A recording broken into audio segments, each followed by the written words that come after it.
আমি মুজাফফরনগরের এমন একটি অঞ্চলে জন্মগ্রহণ করেছি যেখানকার অধিবাসীদের অধিকাংশই হল মুসলিম রাজপুত খানদানের মানুষ। আমার গ্রামের নাম আহির। আমি এখন থেকে 42 কি 43 বছর পূর্বে জন্মগ্রহণ করেছি। আমার পরিবার অত্যন্ত ধার্মিক এবং অপরাধপ্রবণ। আমার বাবা এবং চাচা ছিলেন একজন অপরাধী গ্রুপের প্রধান। লুটতরাজ এবং জুলুম অত্যাচার খানদানিভাবেই আমাদের রক্তে মিশে আছে। 1987 সালে মিরাটের দাঙ্গায় আমরা সুযোগ মনে করেই অংশগ্রহণ করেছি। আমি নিজে আমার বাবার সাথে আত্মীয়স্বজনের সহায়তা করার জন্য সেই দাঙ্গায় অংশগ্রহণ করেছি। আমি এবং আমার বাবা মিরাটের দাঙ্গায় নিজ হাতে অন্তত 25 জন মুসলমান খুন করেছি। তারপর মুসলিম বিদ্বেষের চরম আবেগ আমাকে বজরং দলের সদস্য হতে বাধ্য করেছে। বাবরি মসজিদের শাহাদতের ঘটনায় 1990 সালে শামেলিতে অনেক মুসলমান হত্যা করেছি। 1942 সালে বুরহানায় প্রচুর মুসলমানকে শহীদ করেছি। বুরহানা একজন ব্যক্তি ছিল, তবে সে সাচ্চা মুসলমান। তার ভয়ে সেখানকার সকল অমুসলিম কম্পিত থাকত। আমি আমার এক বন্ধুকে নিয়ে তাকে গুলি করে হত্যা করি।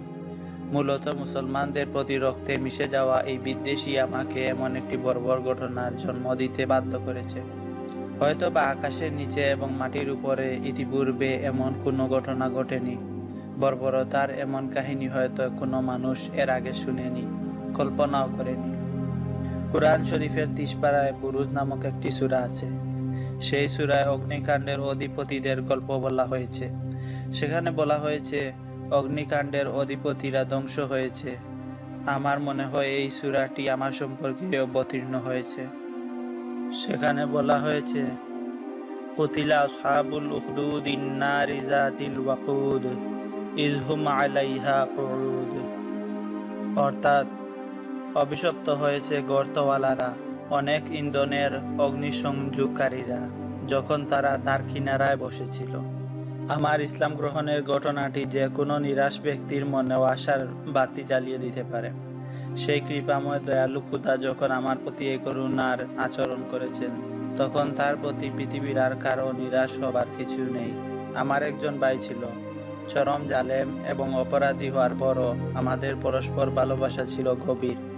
আমার ভাইয়ের ছিল 2 ছেলে এবং 2 মেয়ে। পক্ষান্তরে আমার কোনো সন্তান নেই। তার বড় মেয়ের নাম ছিল হীরা। মেয়েটা ছিল অদ্ভুত পাগলাটে। তার আবেগ ছিল চরম উজ্জ্বল। যার সাথে তার বাপ হতো, পাগলের মতো সবকিছু তার জন্য বিলিয়ে দিত। আবার কারো প্রতি বিরাগ হলে সেটাও হতো চরম পর্যায়ের।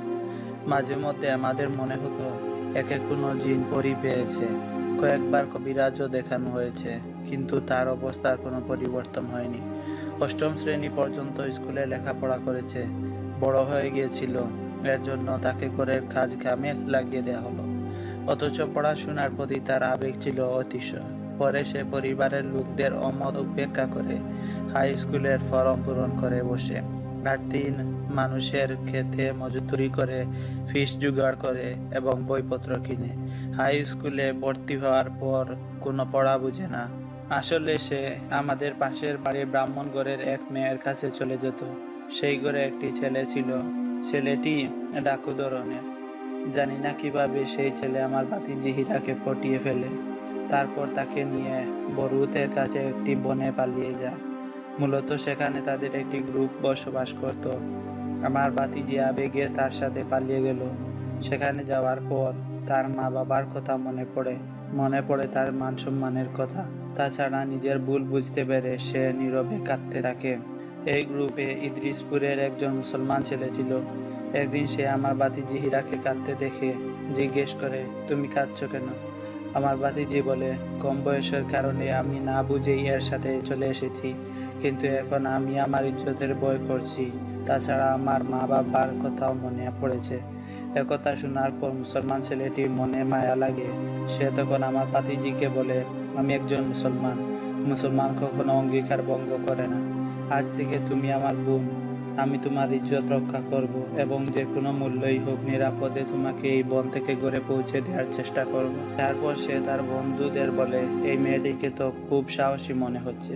তাছাড়া আমাদের গ্রুপে 1-2 জন মেয়ে থাকাও খুব জরুরি।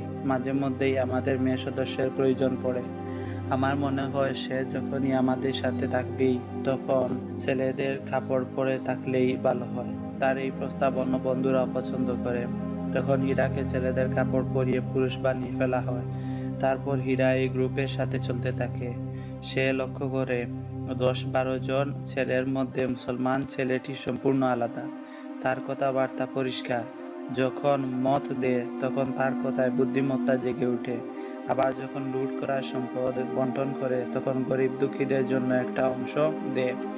অধিকন্তু সে হীরাকে আলাদা করে শোয়ার ব্যবস্থা করে। রাতের বেলা বারবার উঠে লক্ষ্য করে হীরার ঘরের দিকে কেউ যাচ্ছে কিনা। এভাবে কিছুদিন যাওয়ার পর সকলেই মোটামুটি আশ্বস্ত হয় হীরা এই গ্রুপের একজন সদস্য। ফলে তারা এর দিকে আর বিশেষ লক্ষ্য রাখার প্রয়োজন মনে করে না।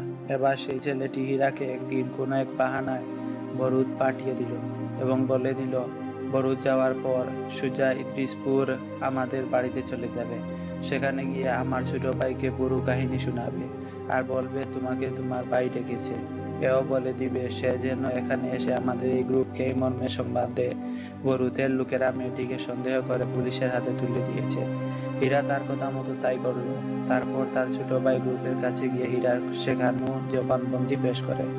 তারপর মুসলমান ছেলেটি তার ছোট ভাইকে কথা বলে পাঠায়, তুমি হীরাকে গিয়ে থানায় পাঠিয়ে দাও এবং বলে দাও সে যেন থানাওয়ালাদের বলে একটি গ্রুপ আমাকে আমার গ্রাম থেকে তুলে নিয়ে গিয়েছিল। আমি কোনোভাবে পালিয়ে এসেছি। এখন আমি আমার জীবনের নিরাপত্তাহীনতায় ভুগছি। হীরা তাই করলো। থানার লোকেরা তাকে হাতে পাওয়ার পর বুঢানা থানার সাথে যোগাযোগ করলো। তাছাড়া সে থানায় আগে হীরা সম্পর্কে একটি ডায়েরি করা হয়েছিল। সংবাদ পাওয়ার পর বুঢানার মহিলা পুলিশ গিয়ে হীরাকে তুলে নিয়ে এলো। আমরা সংবাদ পেয়ে থানা থেকে তাকে ঘরে নিয়ে এলাম। ঘরে আনার পর আমরা চিন্তায় পড়ে গেলাম, এমন একটি মেয়েকে ঘরে কিভাবে রাখি। তার চরিত্র সম্পর্কে মানুষের মধ্যে নানা কথা ছড়িয়ে পড়েছে। এদিকে হীরার পরিষ্কার বক্তব্য, একটি গ্রুপ আমাকে তুলে নিয়ে গিয়েছিল বটে, কিন্তু তারা আমার আব্রু স্পর্শ করতে পারেনি। তার এই কথা কে বিশ্বাস করে? এদিকে বিয়ের জন্য একটি শিক্ষিত পরিবার থেকে প্রস্তাব আসে। তারা ডাক্তারি পরীক্ষার কথা বলে। আমরা দুই ভাই মিলে হীরাকে ডাক্তারি পরীক্ষার জন্য বুঢানা হসপিটালে নিয়ে যাই।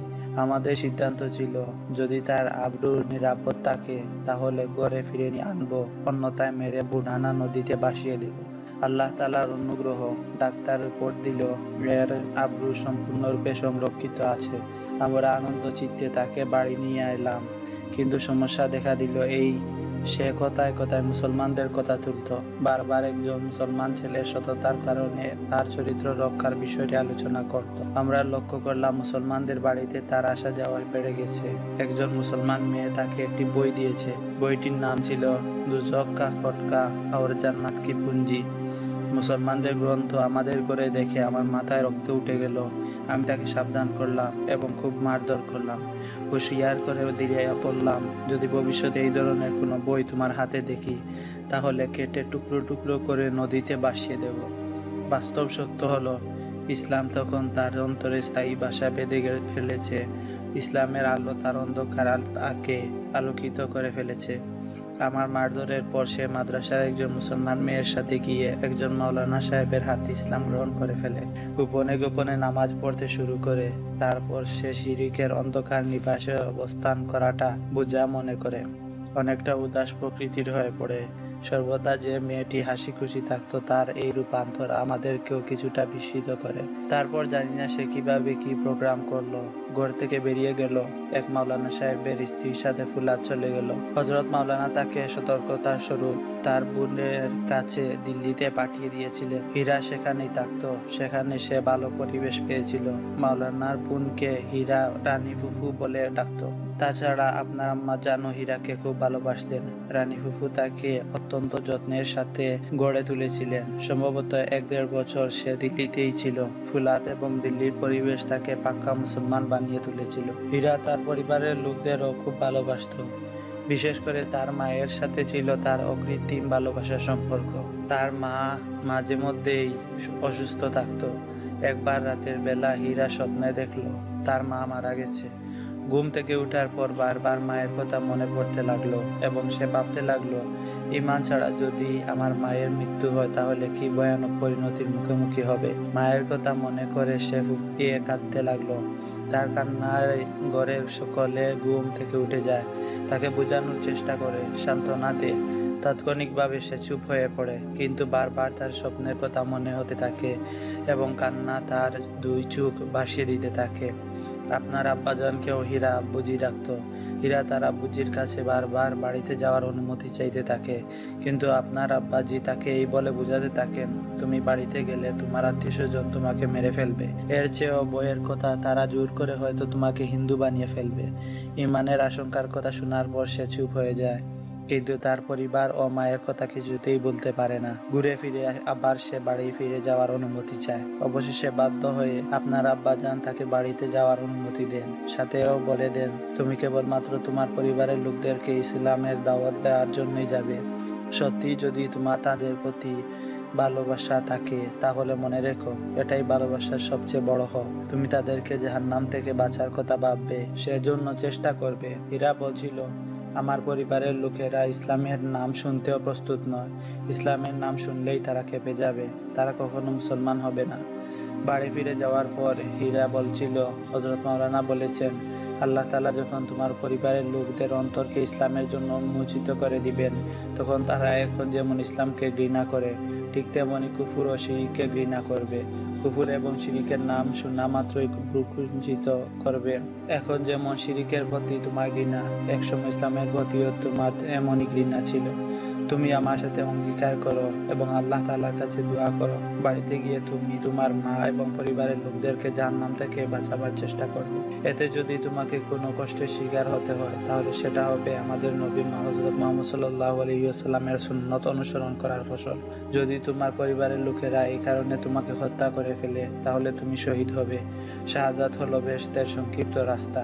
আমার বিশ্বাস, তুমি যদি শহীদ হও, তাহলে তোমার শাহাদতই তোমার হেদায়েতের পথ হিসেবে বিবেচিত হবে। তুমি যদি পরিবারের লোকদেরকে জাহান্নাম থেকে বাঁচাবার জন্য জীবন দিয়ে দাও, আর এর বিনিময়ে তারা যদি হেদায়েত প্রাপ্ত হয়, তাহলেও মনে করবে খুব সস্তায় তারা হেদায়েত পেল। মাওলানা সাহেব তাকেও বলেছিলেন, 2 রাকাত নামাজ পড়ে আল্লাহ তাআলার কাছে তাদের হেদায়েতের জন্য দোয়া করো, তারপর তাদের হেদায়েতের উদ্দেশ্যেই তুমি ঘরে ফিরে যাচ্ছ। এই মর্মে পাক্কা অঙ্গীকার করে নাও। সে হযরত মাওলানার নির্দেশ অনুযায়ী তার পরিবারের হেদায়েতের অঙ্গীকার নিয়ে প্রথমে দিল্লি থেকে ফুলাদ, তারপর সুজা বাড়িতে চলে যায়। তাকে দেখা মাত্র আমরা আগুনের মতো জ্বলে উঠি। আমি তাকে প্রথমে জুতা দিয়ে, তারপর পা দিয়ে লাথি মারতে থাকি। সে আমাকে একথা বলেনি এতদিন কোথায় ছিল, তবে এটা অবশ্যই বলেছে, আমি মুসলমান হয়ে গেছি, আমাকে ইসলাম থেকে কেউ সরাতে পারবে না। আমরা তাকে যতই মারধর করতাম, ততই সে উল্টো কেঁদে কেঁদে আমাদেরকে মুসলমান হওয়ার জন্য আবদার করত। তার মা ছিল খুবই অসুস্থ। 2 মাস পর সে মারা গেল। তার মা মারা যাওয়ার পর আবদার করে বসলো, আমার মা আমার সামনে কালেমা পড়েছেন, মুসলমান হয়ে মারা গেছেন, তাকে পুড়ানো হবে না, মুসলমান দেখে কবর দেওয়ার ব্যবস্থা করো। কিন্তু আমরা তাকে কিভাবে কবর দিই? আমরা তাকে জ্বালিয়ে ফেলি। এই নিয়ে প্রতিদিনই আমাদের উপরে একটা ঝগড়া লেগেই থাকতো। কখনো বা সে বাইরের মুসলমান হওয়ার জন্য বলতো, কখনো বা তার বাবাকে। আমরা বাধ্য হয়ে তাকে মিরাটে তার নানার বাড়ি পাঠিয়ে দিই, কিন্তু তার মুসলমানের কারণে তার মামাও ক্লান্ত হয়ে পড়ে। সে আমাকে এবং আমার ভাইকে ডেকে পাঠায়। আমরা যখন গেলাম, তখন বলল, এই ধর্মহীনাকে আমাদের এখান থেকে নিয়ে যাও। আমরা প্রতিদিন তার ঝগড়া শুনতে শুনতে ক্লান্ত হয়ে পড়েছি, আমরা আর পারছি না। অবশেষে আমি বজরং দলের দায়িত্বশীলদের সাথে পরামর্শ করলাম। তারা আমাকে পরামর্শ দিল, একে মেরে ফেলো। আমি তাকে বাড়িয়ে হইতে নিয়ে এলাম। একদিন নদীর তীরে গিয়ে 5 ফুট গভীর একটি গর্ত করলাম। আমি এবং আমার বড় ভাই তাকে ফুপুর বাড়িতে নিয়ে যাব বলে বাড়ি থেকে বের হই। সে হয়তো স্বপ্নে বিষয়টা জেনে ফেলেছিল। খুব ভালো করে গোসল করলো, নতুন কাপড় পরলো, আমাকে বলল, চাচা, জীবনের শেষবারের মতো নামাজ পড়ে নিতে দাও। খুব দ্রুত নামাজ পড়লো। তারপর বধূ সেজে আনন্দ চিত্তে আমাদের সাথে বেরিয়ে পড়লো। গ্রাম থেকে বেরিয়ে চলতি রাস্তা ছেড়ে যখন আমরা অন্য পথ ধরলাম, তখনও সে কিছুই মুখে জিজ্ঞেস করলো না, একেবারের জন্যও বলল না দাদির বাড়ি কোন দিকে কিংবা কত দূর। নদীর একেবারে তীরে এসে সে তার বাবাকে হেসে প্রশ্ন করলো, আপনি আমাকে ফুপুর বাড়ি নিয়ে যাচ্ছেন না মৃত্যুর কাছে? আমার ব্যাগের মধ্যে 5 লিটার পেট্রোল ছিল। হীরার বাবা এবং এই আমি জালেম চাচা তাকে নিয়ে সেই গর্তের কাছে পৌঁছলাম।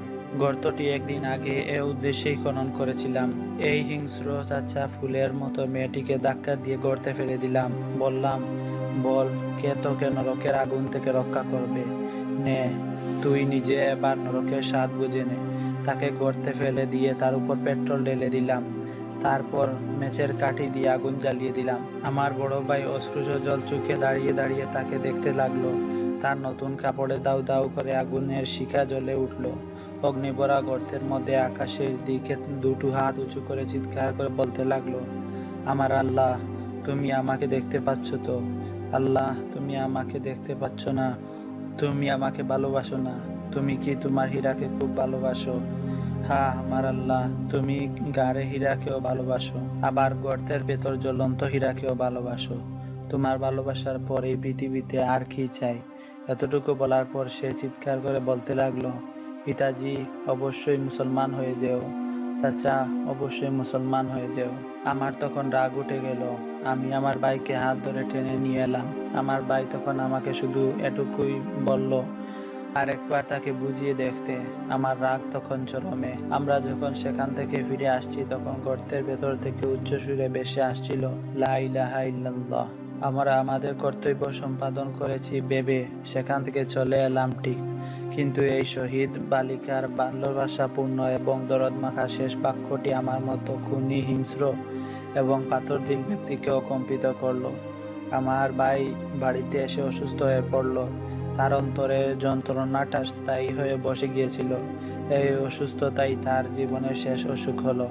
মৃত্যুর 2 দিন আগে আমার ভাই আমাকে ডেকে পাঠালো। আমাকে বলল, জীবনে যা করার তা তো করেছি, কিন্তু আমার মৃত্যু হবে হীরার ধর্মে। আমি হীরার ধর্ম ব্যতীত মরতে পারবো না। তুমি একজন মাওলানা সাহেব ডাকো। আমি আমার ভাইয়ের অবস্থা দেখে নিজেও ভেঙে পড়েছিলাম। আমাদের মহল্লার ইমাম সাহেবকে খুঁজে পাওয়া গেল। তাকে নিয়ে এলাম। আমার ভাইকে কালেমা পড়াতে বললাম। আমার ভাই নিজেই তার নাম রাখলো আব্দুর রহমান। আমাকে বলল, আমার মৃত্যুর পর আমাকে মুসলমানদের মতোই কবর দিবে। বিষয়টি আমার জন্য খুবই কঠিন ছিল। তারপর আমি আমার ভাইয়ের অন্তিম ইচ্ছা পূর্ণ করার জন্য চিকিৎসার সূত্রে তাকে দিল্লি নিয়ে গেলাম। হাসপাতালে ভর্তি করলাম। সেখানে তার মৃত্যু হলো। তার মৃত্যু হয়েছে খুবই স্বস্তিপূর্ণ অবস্থায়। তারপর আমি হামদর্দের একজন ডাক্তারকে পুরো কাহিনী শোনালাম। সেই ডাক্তার তখন সেখানকার কিছু মুসলমান ডেকে আমার ভাইকে কবর দেওয়ার ব্যবস্থা করলেন। আমার ভাইয়ের মৃত্যুর পরে ইসলামের প্রতি আমার শত্রুতা অনেকটাই কমে এসেছিল।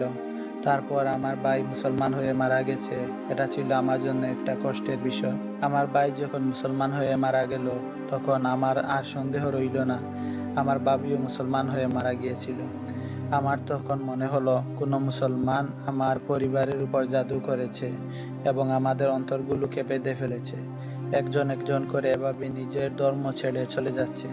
আমি বিভিন্ন তান্ত্রিকের সাথে কথা বলেছি। এরই সূত্রে একজন তান্ত্রিকের খুঁজে শামিলি থেকে অবনে যাচ্ছিলাম বাসে চড়ে। বাসটি সম্ভবত কোনো মুসলমানের। চালক ছিল মুসলমান। বাসের টেপ রেকর্ডার বাজছিল। রেকর্ডারে বাজছিল কাওয়ালি বুড়ি নামের। এই কাওয়ালিতে একজন বুড়ির সাথে আমাদের নবীজি সাল্লাল্লাহু আলাইহি সাল্লামের আচরণ, তার প্রতি নবীজির সেবা এবং তার ইসলাম গ্রহণের কাহিনী বিবৃতি হয়েছে। স্পিকার ছিল আমার মাথার উপর। বাস জানায় থামালো। এতক্ষণে কাওয়ালি আমার চিন্তাকে পরিপূর্ণরূপে বদলে দিয়েছে। আমি ভাবতে লাগলাম, যে নবীর এই কাহিনী, সেই নবী মিথ্যাবাদী হতে পারেন না। আমি তখন অবনে না গিয়ে জানায় নেমে পড়লাম। ভাবলাম ইসলাম সম্পর্কে আমাকে পড়তে হবে। তারপর আমি শামিলির বাসে চড়ে বসলাম। সেখানে ওটা পাচ্ছিল পাকিস্তানের মাওলানা কারি খালিদ সাহেবের আলোচনা চলছিল।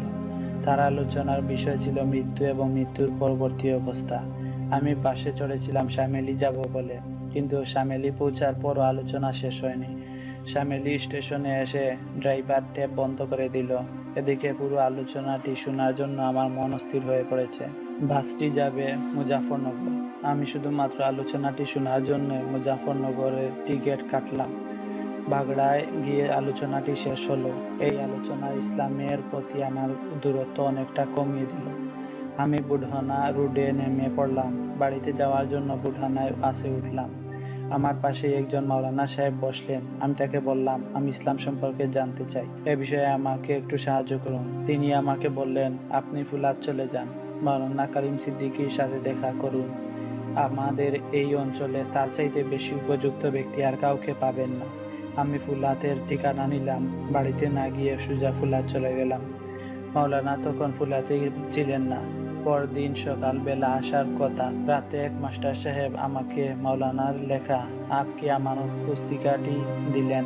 এই পুস্তিকাটির ভাষা এবং হৃদয়স্পর্শী বাণী আমাকে স্বীকার করে ফেলল। মাওলানা সাহেব সকালে এলেন না, এলেন পরদিন সন্ধ্যায়। মাগরিবের পর আমি তার সাথে দেখা করলাম, মুসলমান হওয়ার জন্য আগ্রহ প্রকাশ করলাম। বললাম, আমি এসেছিলাম ইসলাম সম্পর্কে কিছু জানতে, কিন্তু আপকে আমানত আমাকে স্বীকার করে ফেলেছে। তিনি খুবই খুশি হলেন। 2000 সালের 13 জানুয়ারি তারিখে আমাকে কালিমা পড়ালেন। আমার নাম রাখলেন আব্দুল্লাহ। রাতটা আমি ফুলাতেই কাটালাম। হযরত মাওলানার কাছে আমি 1 ঘন্টা সময় চাইলাম।